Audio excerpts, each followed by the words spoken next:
Hello everyone, welcome back to my channel. आज हम law of tort का एक बहुत ही इंपॉर्टेंट टॉपिक कवर करने वाले हैं, जो है वाइकेरियस लाइबिलिटी। ठीक है, और साथ ही हम देखेंगे वाइकेरियस लाइबिलिटी ऑफ स्टेट, मतलब कि जिसे हम स्टेट लाइबिलिटी भी कहते हैं। ठीक है, तो हम ये आज ये टॉपिक कवर करेंगे वाइकेरियस लाइबिलिटी का। केस लॉस भी मैं आपको साथ साथ जो भी इम्पोर्टेंट है वो बताती रहूँगी। ठीक है, और इजी नोट्स आपको प्रोवाइड करूँगी। ठीक है, बहुत ही इजी लैंग्वेज में ये आपको आज का टॉपिक मैं समझाऊंगी आपको। ठीक है, तो वीडियो को एंड तक ज़रूर देखिएगा।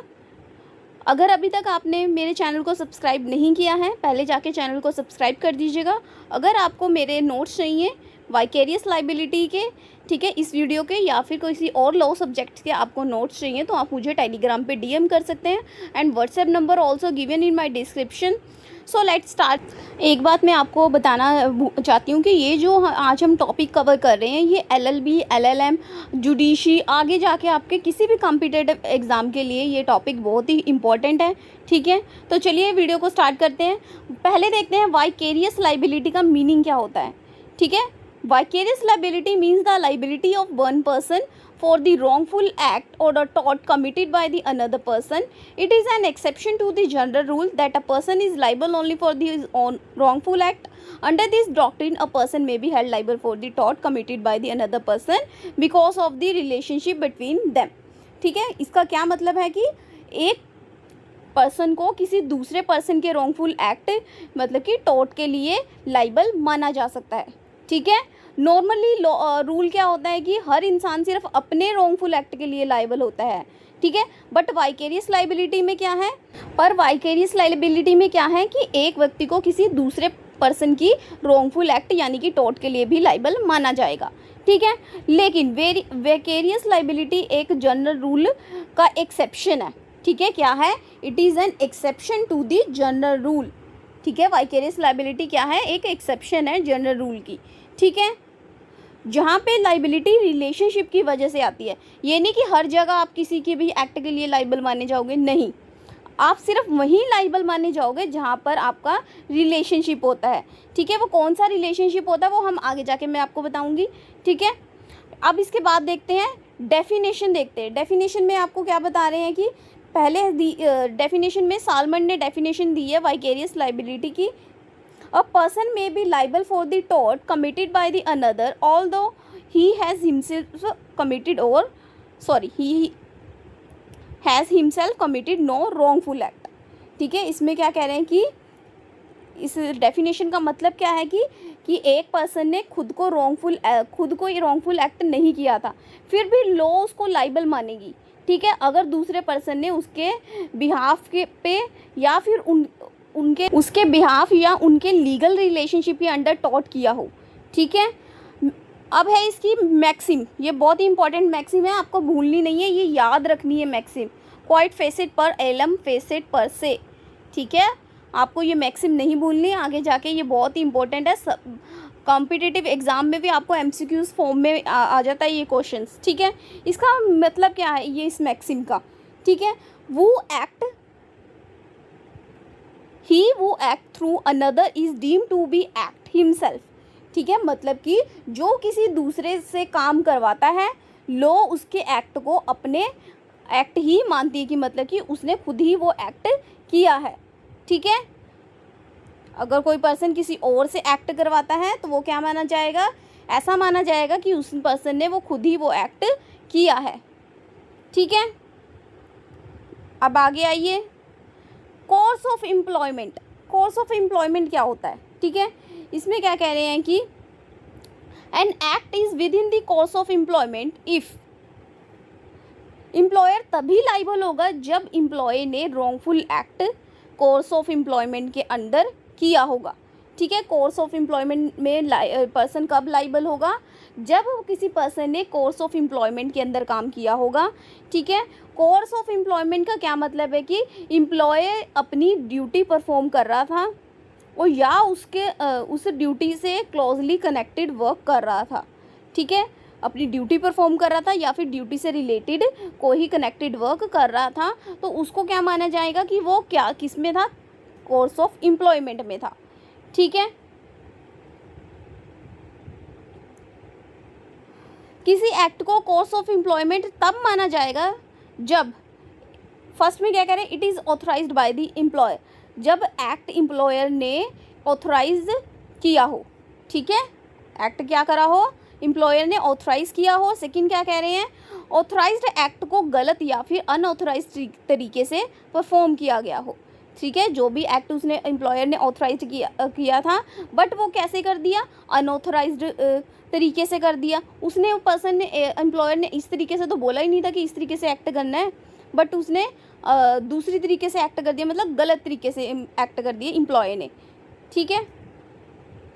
और क्या थर्ड क्या है, it is closely connected with the employment, act employment से क्लोजली कनेक्टेड होना चाहिए, ठीक है, तब क्या माना जाएगा कि पर्सन क्या था, कोर्स ऑफ एम्प्लॉयमेंट में था, अगर ये तीनों चीज़ें होंगी, ठीक है। एग्जाम्पल में जैसे देख लिए, employer tell the driver to deliver goods while driving carelessly, the driver injure a pedestrian, the employer is liable because the negligent driving occur during the employment, ठीक है। इसमें क्या कह रहे हैं कि एम्प्लॉयर ने ड्राइवर को गुड्स डिलीवर करने के लिए भेजा, ठीक है, एम्प्लॉयर ने क्या किया, ड्राइवर को गुड्स डिलीवर करने के लिए भेजा और ड्राइवर ने ड्यूटी के दौरान केयरलेसली ड्राइव की, ठीक है, और एक पर्सन को क्या कर दी, इंजरी कर दी, ठीक है। और ये एक्सीडेंट कब हुआ था, ड्यूटी कर रहा था, मतलब कि ड्यूटी के दौरान हुआ था ये एक्सीडेंट, तो क्या बोला गया इसमें, मतलब कि एम्प्लॉयर भी लाइबल होगा, क्योंकि नेग्लिजेंस कब हुई थी, कोर्स ऑफ एम्प्लॉयमेंट में हुई थी, ठीक है, वो तो डिलीवर करने गया था ना गुड्स, क्योंकि एम्प्लॉयर ने उसे कहा था, मतलब कि कोर्स ऑफ एम्प्लॉयमेंट में हुआ, ठीक है, तो इसलिए एम्प्लॉयर को क्या माना जाएगा कि वो लाइबल है, ठीक है।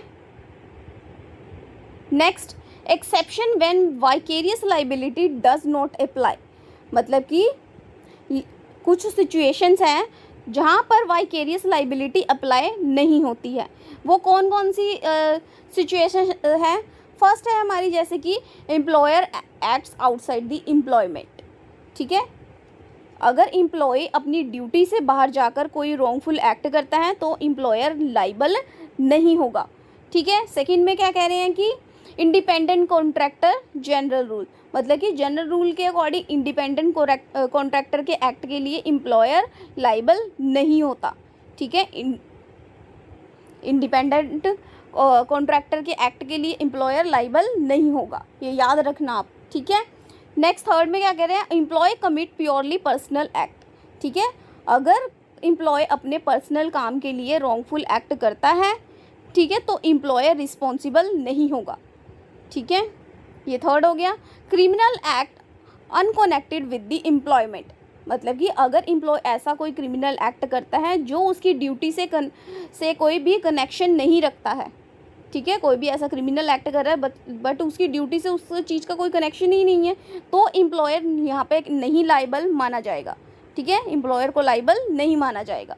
नेक्स्ट फिफ्थ क्या है, पर्सनल रिवेंज और द प्राइवेट डिस्प्यूट, अगर एम्प्लॉय किसी पर्सनल दुश्मनी या फिर प्राइवेट डिस्प्यूट की वजह से इंजरी कर देता है किसी पर्सन को, तो जो एम्प्लॉयर की रिस्पॉन्सिबिलिटी होगी वो यहाँ पे नहीं होगी, ठीक है, तो जो उसकी रिस्पॉन्सिबिलिटी सिर्फ किसकी होगी, एम्प्लॉय की होगी, एम्प्लॉयर की यहाँ पे कोई रिस्पॉन्सिबिलिटी नहीं होगी अगर कोई पर्सन पर्सनल रिवेंज या फिर प्राइवेट डिस्प्यूट की वजह से कोई रॉन्गफुल एक्ट करता है, ठीक है, ये होगी एक्सेप्शंस। नेक्स्ट आई है वाइकेरियस लाइबिलिटी अराइजेज इन 3 केसेस, वाइकेरियस लाइबिलिटी कौन कौन से केसेस में अराइज हो सकती है, मैंने जैसे आपको बताया कि हर सिचुएशन में नहीं आप किसी और के रॉन्गफुल एक्ट के लिए लाइबल हो सकते, बट कुछ सिचुएशंस में ही आप वाइकेरियस लाइबल हो सकते हो, ठीक है। रिलेशनशिप कौन कौन से होंगे, कौन से रिलेशनशिप में आप पर वाइकेरियस लाइबिलिटी अप्लाई होगी, अगर कौन कौन सा रिलेशनशिप है, मास्टर एंड सर्वेंट, ठीक है, फर्स्ट किसका है, अगर मास्टर सर्वेंट का रिलेशनशिप है आपका, या प्रिंसिपल एजेंट का है, या फिर पार्टनर का है, ठीक है, इन 3 केसेस में क्या होंगे, वाइकेरियस लाइबिलिटी अराइज होती है, ठीक है, ये याद रखना। अभी हम एक एक करके तीनों को डिस्कस करेंगे, ठीक है, डिटेल में। फर्स्ट क्या था हमारा, master and servant, that means employer and employ. इसमें क्या कह रहे हैं कि अब master employer is a vicarious liable for the tort committed by his servant if those tort are committed during the course of the employment. This rule is a common and the important type of vicarious liability. Master liable for the negligent act of the servant if he has power of the hiring and the firing him. आप सुनिए इसमें क्या कह रहे हैं कि master servant के relationship कैसे होगा. अगर मास्टर का मतलब, पहले आपको मतलब क्लियर कर देती हूँ. मास्टर का क्या मतलब है? एम्प्लॉयर. और सर्वेंट का क्या मतलब है? एम्प्लॉय. ठीक है. जहाँ पे मास्टर लिखा होगा दैट मीन्स एम्प्लॉय, और जहाँ सर्वेंट है that means employ. Master that means employer, servant that means employ. ठीक है. ये आपको मीनिंग पहले क्लियर होनी चाहिए. ठीक है. इसमें क्या कह रहे हैं कि अगर एम्प्लॉय अपनी ड्यूटी के दौरान कोई टॉर्ट कमिट करता है तो एम्प्लॉयर भी उस टॉर्ट के लिए क्या माना जाएगा? लाइबल माना जाएगा. ठीक है. अगर क्या कर रहा है, अपनी ड्यूटी के दौरान कोई एम्प्लॉय टॉर्ट कमिट कर रहा है तो एम्प्लॉयर को क्या मान लेंगे कि वो उस टॉर्ट के लिए क्या है? लाइबल है. ये वाइकेरियस लाइबिलिटी का सबसे कॉमन और इम्पॉर्टेंट रूल है. ठीक है. मास्टर लाइबल तभी होगा अगर उसके पास क्या पावर है? Hire and fire. उस मतलब कि उसे हायर करने की पावर है और फायर करने की पावर है. ठीक है. एम्प्लॉयर के पास एम्प्लॉय को हायर और फायर करने की पावर होती है, तभी एम्प्लॉयर को लाइबल माना जाएगा. और एम्प्लॉयर अपने एम्प्लॉय के वर्क को कंट्रोल और सुपरवाइज अगर कर रहा हो तब वो उसको लाइबल माना जाएगा. ठीक है. अगर दो सिचुएशन में लाइबल माना जाएगा, एक तो हायर फायर कर रहा हो तब, और दूसरा क्या कर रहा होगा? उसके वर्क को क्या कर रहा होगा? सुपरवाइज कर रहा होगा. दैट मीन्स कंट्रोल कर रहा होगा एम्प्लॉय के वर्क को. ठीक है. इसलिए अगर एम्प्लॉय अपनी ऑफिशियल ड्यूटी परफॉर्म करते वक्त किसी को डैमेज पहुंचाता है तो एम्प्लॉयर भी क्या होगा? लाइबल होगा. ठीक है. बट ये जो हम सभी पढ़ रहे हैं, अगर ये सब एम्प्लॉय जो एक्ट कर रहा है during the course of employment होना चाहिए. ठीक है. अगर during the course of employment नहीं है तो फिर एम्प्लॉयर को लाइबल नहीं माना जाएगा. ठीक है. नेक्स्ट आइए, अब एग्जाम्पल से हम समझते हैं. एग्जाम्पल क्या कह रही है कि जैसे कि मास्टर सर्वेंट रिलेशनशिप में कंट्रोल टेस्ट बहुत इंपॉर्टेंट होता है. इसमें क्या कह रहे हैं कि जिस व्यक्ति A bus driver employ a bus transport company negligent hit the pedestrian while driving the company bus. मतलब कि मान लीजिए एक ट्रांसपोर्ट कंपनी ने एक बस ड्राइवर को एम्प्लॉय किया. ठीक है. और ड्राइवर कंपनी की बस चला रहा था और केयरलेसली ड्राइविंग की वजह से किसी को क्या कर दिया? टक्कर मार दी. उसको क्या कर दिया? इंजर कर दिया. ठीक है. अब यहाँ क्या सवाल उठ रहा है यहाँ पे सवाल कि लाइबल कौन होगा? ठीक है. यहाँ पे लाइबल पता कौन होगा? सिर्फ ड्राइवर की ही नहीं बल्कि और कौन लाइबल होगा? ट्रांसपोर्ट कंपनी भी लाइबल होगी, क्योंकि वो जो अपनी बस ड्राइव कर रहा था during the course of employment हुआ वो एक्सीडेंट. ठीक है. क्योंकि एक्सीडेंट एम्प्लॉयमेंट के दौरान हुआ था, इसलिए ड्राइवर अपनी ऑफिशियल ड्यूटी परफॉर्म कर रहा था. ठीक है. नेक्स्ट आइए इसके केसेस देख लेते हैं. इंपॉर्टेंट केसेस हैं. पहली बात, अगर मैं जो भी केसेस आपको करवा रही हूँ, अगर आपको केसेस के नेम याद होते हैं तो लिख ही आइएगा एग्जाम में. अगर नहीं होते तो आप जस्ट फैक्ट्स लिख आइएगा. ठीक है. या वन ऑफ द केस लिख के देन आप फैक्ट जजमेंट जो भी है लिख देना, जो भी जितना भी केस आपको पता है. अगर नहीं पता आप इसको एग्जाम्पल बना के भी लिख सकते हैं इसके फैक्ट्स को. ठीक है. तो ये जो केस है हमारा फर्स्ट केस है, इसके फैक्ट्स क्या है? फैक्ट्स हैं इसके केस के. एम्प्लॉयर ने अपने बस ड्राइवर को क्लियर इंस्ट्रक्शन दी थी कि दूसरी बसेस के साथ रेसेस नहीं लगानी उसने. ठीक है. एम्प्लॉयर ने अपने बस ड्राइवर को क्लियर क्या इंस्ट्रक्शन दे दी थी कि दूसरी बसेस के साथ रेसेस नहीं करनी है. ठीक है. लेकिन ड्राइवर ने एम्प्लॉयर की इंस्ट्रक्शन को इग्नोर कर दिया और रेसेस लगानी शुरू कर दी. ठीक है. और रेसेस के दौरान क्या हो गया? एक्सीडेंट हो गया और डैमेज भी हुआ. तो कोर्ट ने कहा कि एम्प्लॉयर यहाँ पे क्या होगा? लाइबल होगा, क्योंकि ड्राइवर ने इंस्ट्रक्शन वायलेट की थी, लेकिन उस वक्त वो जो था पर्सन ऑफिशियल ड्यूटी यानी कि बस चलाने का काम ही कर रहा था. ठीक है. ये जो रॉन्गफुल एक्ट हुआ है कोर्स ऑफ एम्प्लॉयमेंट के ही अंदर हुआ है. ठीक है, इसलिए क्या मानेंगे, एम्प्लॉयर को लाइबल मानेंगे इस केस में। नेक्स्ट आइए, नेक्स्ट हमारा केस है सेंचुरी इंश्योरेंस कॉर्पोरेशन लिमिटेड से है। इसके क्या इफेक्ट्स थे कि एक petrol tanker driver petrol upload कर रहा था, ठीक है, और अनलोडिंग के दौरान उसने सिगरेट जला ली, ठीक है, और पेट्रोल ने क्या किया, फायर को कैच कर लिया और काफ़ी, जिससे क्या हो गया, डैमेज हो गया फायर, मतलब कि आग लगने से। तो कोर्ट ने एम्प्लॉयर को क्या माना, लाइबल माना यहाँ पे, ठीक है। और रीज़न क्या था इसको एम्प्लॉयर को लाइबल मानने का, कि जो नेग्लिजेंस हुई थी एम्प्लॉयमेंट ड्यूटी परफॉर्मेंस करते वक्त ही हुई थी, और ड्राइवर उस समय अपनी मतलब कि काम ही कर रहा था, कोर्स ऑफ एम्प्लॉयमेंट में ही ना, ठीक है, जिस टाइम ये वाला एक्ट हुआ, ठीक है, इसलिए एम्प्लॉयर भी क्या होगा, लाइबल होगा। नेक्स्ट थर्ड केस में आइए, जॉल वर्सेस मैरिसन। इसके क्या फैक्ट्स है कि एक सर्वेंट ने, ये हो गया, ये वाला केस देख रहे हैं अब थर्ड वाला। इसमें क्या कह रहे थे कि एक सर्वेंट एम्प्लॉयर के काम से जा रहा था, ठीक है, और रास्ते में वह थोड़ा सा क्या एम्प्लॉयर को रूट से अलग हो गया, ठीक है, रास्ते में क्या हो गया, वो थोड़ा सा एम्प्लॉयर के रूट से क्या हो गया, अलग हो गया। इसी दौरान क्या हो गया, एक्सीडेंट हो गया। कोर्ट ने कहा कि यहाँ पे कौन लाइबल होगा, एम्प्लॉयर लाइबल होगा, क्योंकि एम्प्लॉई ने सिर्फ स्लाइट डेविएशन की थी, उसने एम्प्लॉयर का काम कम्प्लीटली अबंडन नहीं किया था, ठीक है, इसलिए एक्ट अभी भी क्या था, कोर्स ऑफ एम्प्लॉयमेंट में ही था। ये हो गया हमारा थर्ड केस, 3 केस हो गए हमारे इसके। नेक्स्ट आइए, कौन सा रिलेशनशिप है, पहले हमने मास्टर एंड सर्वेंट वाला पढ़ा, मतलब कि एम्प्लॉयर एंड एम्प्लॉय वाला। अब है हमारे पास सेकंड कौन सा रिलेशनशिप हो गया वाइकेरियस लायबिलिटी का, प्रिंसिपल एंड एजेंट का।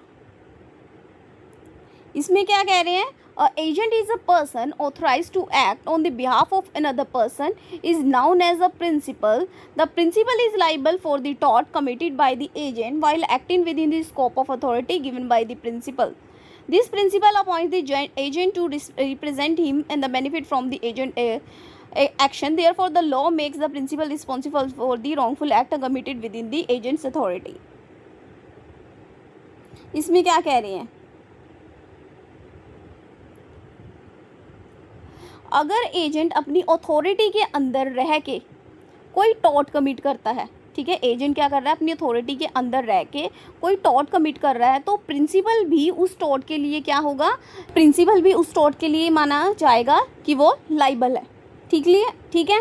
ऐसा इसलिए क्योंकि प्रिंसिपल ही एजेंट को अपॉइंट करता है और उसके जो भी काम का बेनिफिट होता है वो भी प्रिंसिपल को ही मिलता है, ठीक है, इसलिए प्रिंसिपल को ही लाइबल मानेंगे यहाँ पे।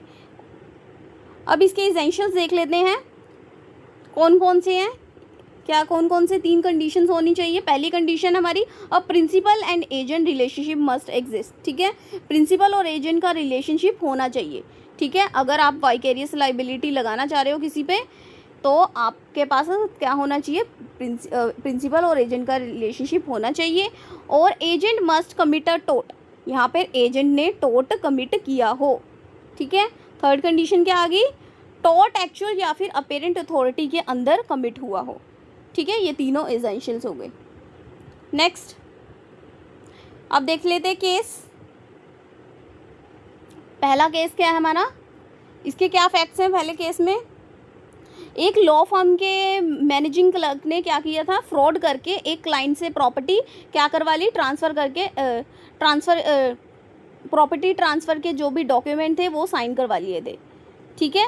लॉ फर्म के मैनेजिंग क्लर्क ने फ्रॉड करके एक क्लाइंट से प्रॉपर्टी ट्रांसफ़र के डॉक्यूमेंट करवा लिए साइन।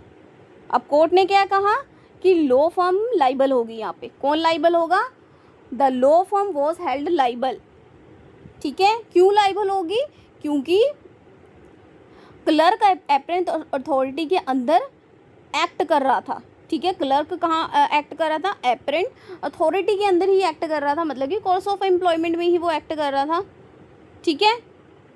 नेक्स्ट कौन सा केस है, State Bank of India versus Shyama Devi. इसमें क्या बोल रहे हैं कि फैक्ट क्या है इसके, एक बैंक एम्प्लॉय ने कस्टमर से प्राइवेट तरीके से पैसे लिए और उन्हें बैंक अकाउंट में डिपॉजिट करने के बजाय अपने पास रख लिए, ठीक है, मतलब कि आप सिंपली समझिए कि एक बैंक एम्प्लॉय ने कस्टमर से पैसे लिए, ठीक है, कि वो बैंक में जमा करवा देगा, ठीक है, वो पर्सन बैंक में ही लगा था कि मुझे दे दो पैसे, मैं आपके बैंक में जमा करवा दूंगा पैसे, बट उसने क्या किया, बैंक में तो पैसे वो जमा ही नहीं करवाए, वो क्या कर लिए, अपने पास रख लिए डिपॉजिट करने के बजाय किसी और के पैसे। तो कोर्ट ने कहा यहाँ पर बैंक लाइबल नहीं होगा। क्यों नहीं लाइबल होगा यहाँ पे बैंक?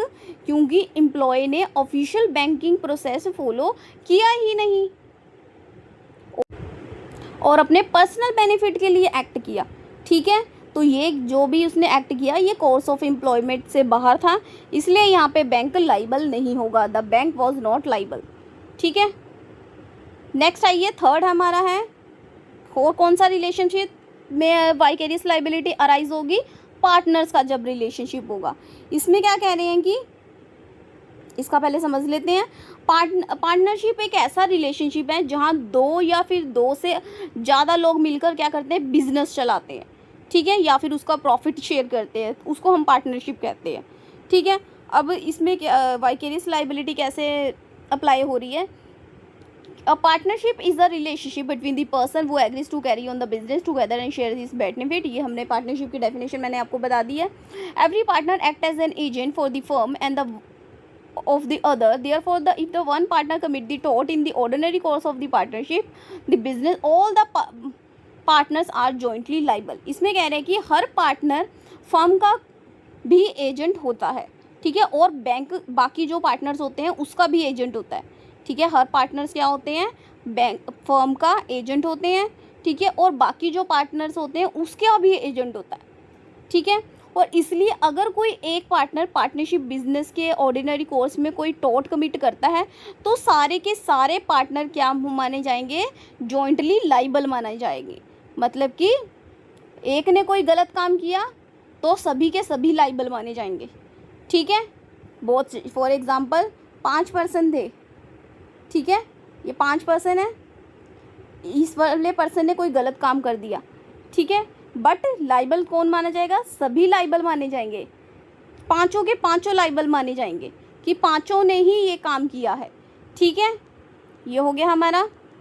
अब इसके बाद आइए इसेंशियल्स पर। फर्स्ट इसेंशियल क्या है हमारा? वैलिड पार्टनरशिप होनी चाहिए, ठीक है, वैलिड पार्टनरशिप होनी चाहिए। The tort must be committed by the partner, मतलब कि टॉर्ट किसी पार्टनर ने ही कमिट किया हो, ठीक है। The act must be done in the ordinary course of the partnership, मतलब कि वही ऑर्डिनरी कोर्स ऑफ बिजनेस में होना चाहिए, ठीक है, कि एक्ट पार्टनरशिप बिजनेस के ऑर्डिनरी कोर्स में ही किया गया हो। ये हो गए एसेंशियल्स। नेक्स्ट आइए एग्जाम्पल पे।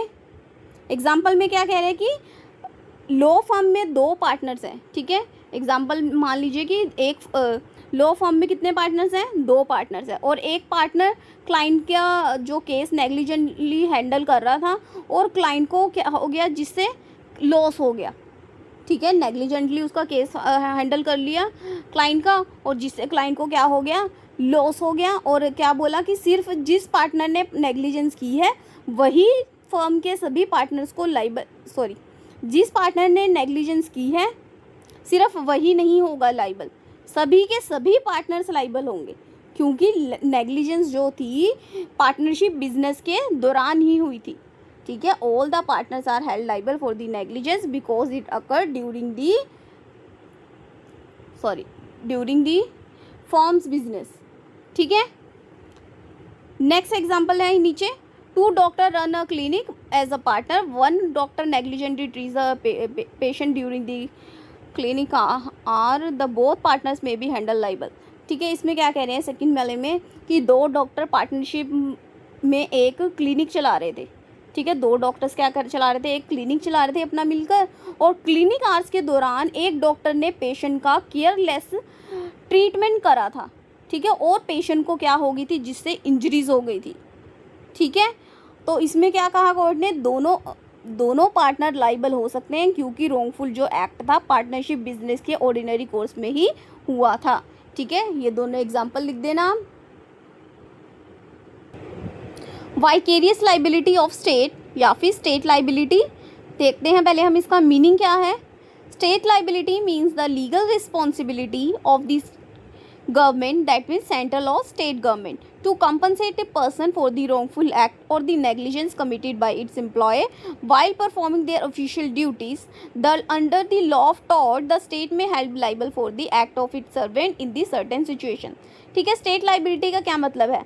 अगर गवर्नमेंट के एम्प्लॉय अपनी ऑफिशियल ड्यूटी परफॉर्म करते वक्त किसी पर्सन को रॉन्गफुल एक्ट या फिर नेग्लिजेंस से डैमेज पहुंचाते हैं तो कुछ सिचुएशन में गवर्नमेंट भी कंपनसेट के लिए लाइबल हो सकती है।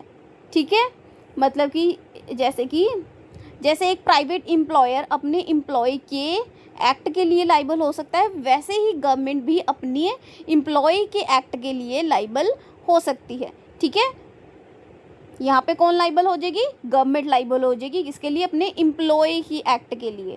ठीक है, पहले उस दूसरे वाले में हमने पीछे क्या पढ़ा कि एम्प्लॉयर होता था अपने एम्प्लॉय के एक्ट के लिए।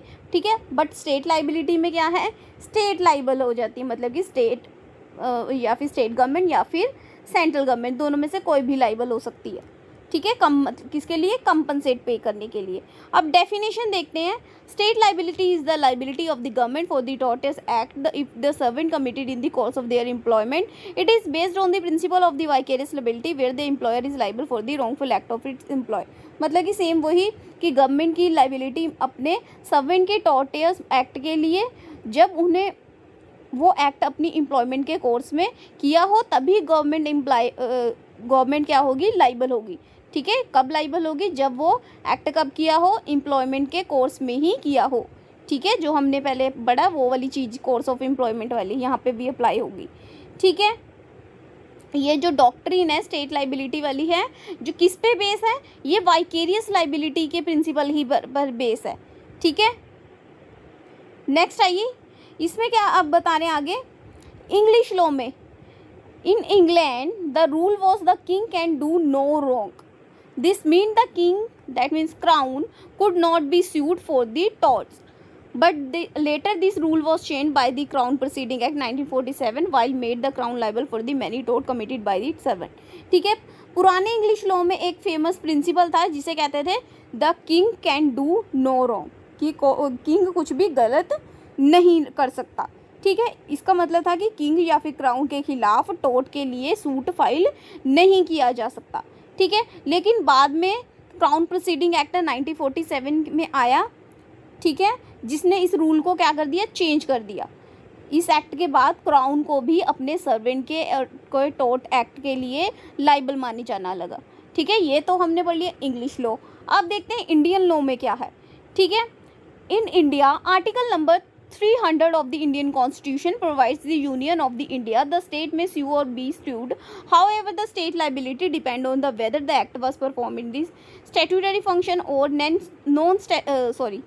sovereign function or non-sovereign functions. ठीक है, that means इंडिया में article number 300 of the Indian constitution है। ठीक है, ये वाला आर्टिकल है, ये क्या प्रोवाइड कर रहा है कि यूनियन ऑफ इंडिया और स्टेट गवर्नमेंट स्यू भी कर सकती हैं और इनके अगेंस्ट सूट फाइल भी हो सकता है। ठीक है, ये खुद भी किसी को स्यू कर सकते हैं, यूनियन या फिर स्टेट, और खुद भी स्यू हो सकते हैं यूनियन और स्टेट, या फिर किसी को स्यू कर भी सकते हैं।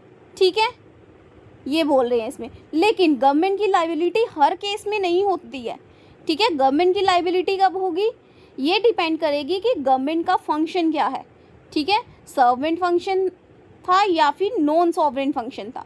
ठीक है, ये लाइबिलिटी किस पे डिपेंड करेगी? सॉवरेन फंक्शन या फिर नॉन सॉवरेन फंक्शन पे डिपेंड करेगी। ठीक है, अब पहले आपको पता होना चाहिए कि सॉवरेन फंक्शन क्या होते हैं, नॉन सॉवरेन फंक्शन क्या होते हैं, तभी आप लाइबिलिटी डिसाइड करोगे। ठीक है, तो अब आइए पहले सॉवरेन फंक्शंस पे। सॉवरेन फंक्शन किसे कह रहे हैं? This function that the only the government can perform. ठीक है, ऐसे फंक्शन जो सिर्फ कौन परफॉर्म कर सकती है? गवर्नमेंट ही परफॉर्म कर सकती है, उन्हें क्या कह रहे हैं हम? Sovereign function. जो सिर्फ गवर्नमेंट परफॉर्म कर सकती है वो होते हैं हमारे सॉवरेन फंक्शन। जैसे कि एग्जांपल हो गए, यहाँ दिए गए हैं, defence of country, maintenance of law order, police function, administration of justice, tax collection, foreign affair, और भी हमारे सॉवरेन फंक्शन होते हैं। ये एग्जांपल है जैसे सॉवरेन फंक्शंस की। ठीक है, इसमें आप क्या कह रहे हैं कि अगर government employ sovereign function perform करते वक्त, ठीक है, गवर्नमेंट का कोई एम्प्लॉय है, सोवरेन फंक्शन परफॉर्म करते वक्त कोई अगर टॉर्ट कमिट कर देता है तो स्टेट को क्या माना जाएगा, जनरली लाइबल नहीं माना जाएगा, ठीक है। The state is not liable for the tort committed by its employ while performing the sovereign function, ठीक है। अगर कोई स्टेट का एम्प्लॉय क्या कर रहा है, सोवरेन फंक्शन परफॉर्म कर रहा है, तो यहाँ पे गवर्नमेंट क्या नहीं होगी, लाइबल नहीं होगी, ठीक है। सोवरेन फंक्शन में गवर्नमेंट लाइबल नहीं होगी, ठीक है। यही रूल आपको याद रखना है, ठीक है। सोवरेन फंक्शन में क्या है, नो स्टेट लाइबिलिटी, यहाँ पे कोई भी लाइबिलिटी नहीं होगी गवर्नमेंट की, दैट मीन्स स्टेट या फिर सेंट्रल गवर्नमेंट किसी की भी लाइबिलिटी नहीं होगी। नेक्स्ट आइए, non sovereign function, these are these activities that can also be carried out by the private person और द ऑर्गेनाइजेशन, ठीक है। मतलब कि ये फंक्शन वो होते हैं जो गवर्नमेंट के साथ साथ प्राइवेट पर्सन या फिर प्राइवेट ऑर्गेनाइजेशन भी परफॉर्म कर सकती हैं, ठीक है। तो ये कौन से बन गए, नॉन सोवरेन फंक्शंस बन गए हमारे। ये हो गए हमारे एग्जांपल लिखी हुई हैं, जैसे running government buses, government hospital, public school, public works department, government on industry, मतलब कि ये नॉन सोवरेन फंक्शन के एग्जांपल्स हो गए, ठीक है। इसमें लाइबिलिटी क्या आएगी कि अगर गवर्नमेंट एम्प्लॉय इन फंक्शन को परफॉर्म करते वक्त नेग्लिजेंस करते हैं, ठीक है। अगर गवर्नमेंट एम्प्लॉय इन फंक्शन को परफॉर्म करते वक्त नेग्लिजेंस करते हैं तो स्टेट लाइबल होगी और कंपनसेट भी करेगी, ठीक है। अगर नॉन सोवरेन फंक्शन होंगे तो यहाँ पे क्या होगी, स्टेट की लाइबिलिटी होगी, ठीक है। The state is liable for the negligence committed by its employ while performing the non sovereign function, ठीक है। ये आपको अच्छे से याद करना है कि नॉन सोवरेन फंक्शन में स्टेट की लाइबिलिटी होगी और सोवरेन फंक्शन में लाइबिलिटी नहीं होगी। नेक्स्ट आइए केसेस देख लेते हैं हमने इसमें। फर्स्ट केस कौन सा है हमारे पास, state of Rajasthan versus Vidyawati. इसके क्या फैक्ट्स है कि एक गवर्नमेंट जीप का जो ड्राइवर था ऑफिशियल ड्यूटी पर जीप चला रहा था, ठीक है, और ड्राइवर ने नेग्लिजेंट ड्राइविंग की और एक पर्सन को टक्कर मार दी, जिससे उस पर्सन की क्या हो गई, डेथ ही हो गई, क्या होगी, कॉज डेथ हो गई। और सुप्रीम कोर्ट ने कहा कि यहाँ पे स्टेट लाइबल होगी, ठीक है। सुप्रीम कोर्ट ने क्या कहा, हेल्ड स्टेट लाइबल, ठीक है। क्यों लाइबल होगी, एम्प्लॉय अपनी ऑफिशियल ड्यूटी परफॉर्म कर रहा था और ये क्या कौन सा फंक्शन का परफॉर्म कर रहा था, नॉन सोवरेन फंक्शन कर रहा था परफॉर्म, ठीक है।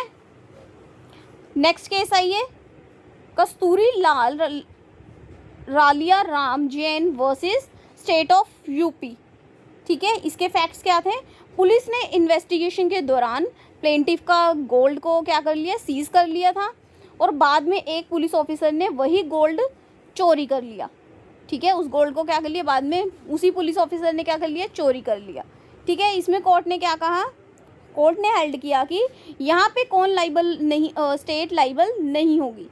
The supreme court held that the state was not liable, ठीक है। क्यों नहीं लाइबल होगी, क्योंकि इन्वेस्टिगेशन और लॉ इन्फोर्समेंट यानी कि सोवरेन फंक्शन परफॉर्म कर रही थी। पुलिस क्या कौन सा फंक्शन परफॉर्म कर रही थी, सोवरेन फंक्शन पर, ठीक है। The police were performing a sovereign function, that means investigation and law enforcement. Police जो फंक्शन परफॉर्म करती है वो तो एक तरह के सोवरेन फंक्शन होते हैं ना, कि गवर्नमेंट वाले फंक्शंस होते हैं, तो यहाँ पे स्टेट की लाइबिलिटी नहीं होगी, the state was not liable, ठीक है। तो यहाँ पे होता है हमारा vicarious liability and state liability का टॉपिक कंप्लीट। अगर आपको मेरे नोट्स चाहिए तो आप मुझे टेलीग्राम पे डीएम कर सकते हैं, WhatsApp number also given in my description. अगर आपको मेरे नोट्स अच्छे लगे हो, वे ऑफ टीचिंग अच्छा लगा हो, please do like, comment, share and subscribe my channel for the easy notes. और आप मुझे कमेंट सेक्शन में बताइए कि मैं नेक्स्ट टॉपिक कौन सा डिस्कस करूँ। Thank you for watching.